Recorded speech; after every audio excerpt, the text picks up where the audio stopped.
Hi friends, welcome back to our channel. CM Revanth Reddy సర్కార్ పేద ప్రజల కోసం నూతన సంవత్సరం వేళ మరో కీలక నిర్ణయం తీసుకోనుంది.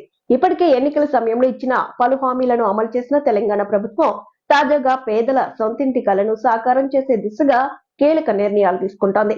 ఇందిరమ్మ ఇళ్ల పథకం కింద రాష్ట్ర వ్యాప్తంగా 4.5 లక్షల మందికి ఇల్లు మంజూరు చేయాలని లక్ష్యంగా పెట్టుకుంది కాంగ్రెస్ సర్కార్. ఒక్కో ఇంటికి 5 లక్షల రూపాయలు ఆర్థిక సాయం అందించనున్న ఈ పథకం లబ్ధిదారుల కోసం మరింత ప్రత్యేక సౌకర్యాలు అందించేందుకు కూడా కసరత్తులు చేస్తున్నట్టు తెలుస్తోంది. ఇందిరమ్మ ఇండ్ల లబ్ధిదారుల కోసం రేవంత్ ప్రభుత్వం కొత్త సంవత్సర కానుకగా ఉచిత ఇసుక అందజేయాలని నిర్ణయించినట్టు సంబంధిత వర్గాల ద్వారా తెలుస్తోంది.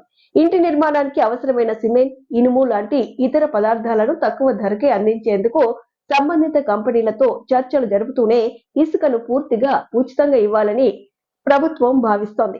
ప్రాథమిక దశలో ఈ ఆఫర్ ను ఖనిజాభివృద్ధి సంస్థ ద్వారా అమలు చేయాలని నిర్ణయించినట్లు సమాచారం. ప్రస్తుతం రాష్ట్రంలో ఇసుక అందుబాటులో ఉన్న ప్రాంతాలు, ధరలు, డిమాండ్ వంటి అంశాలపై కొన్ని ప్రత్యేక బృందాలు అధ్యయనం జరుగుతోందని టాక్ నడుస్తోంది.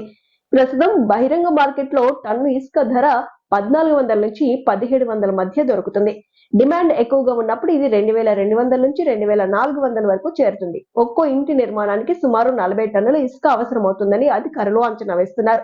టన్నుకు సగటు ధర 1500 అని గణిస్తే ఒక్కో ఇంటి నిర్మాణానికి ప్రభుత్వం అదనంగా 60,000 రూపాయల వరకు వెచ్చించాల్సి ఉంటుంది. ప్రస్తుతం భద్రాద్రి కొత్తగూడెం, ములుగు, కాళేశ్వరం వంటి కొన్ని ప్రాంతాల్లో మాత్రమే ఇసుక అందుబాటులో ఉంది. ప్రభుత్వం అదనంగా ఇసుక నిల్వలను కల్పించేందుకు కొత్త ర్యాంపుల పరిశీలన చేస్తున్నట్టు సమాచారం. వీటి సంఖ్యను మరింత పెంచి పేదలకు ఉచితంగా పంపిణీ చేసే ప్లాన్స్ చేయాలని ప్రాథమికంగా అంచనాకు వచ్చినట్టు తెలుస్తోంది.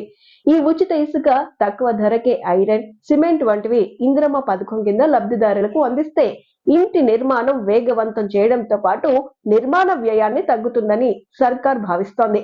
ప్రభుత్వం తీసుకునే ఈ నిర్ణయం పేదల సొంతింటి కలను సాకారం చేయడంలో, పేదలకు మేలు చేయడంలో కీలక పాత్ర పోషిస్తోందని భావిస్తున్నారు.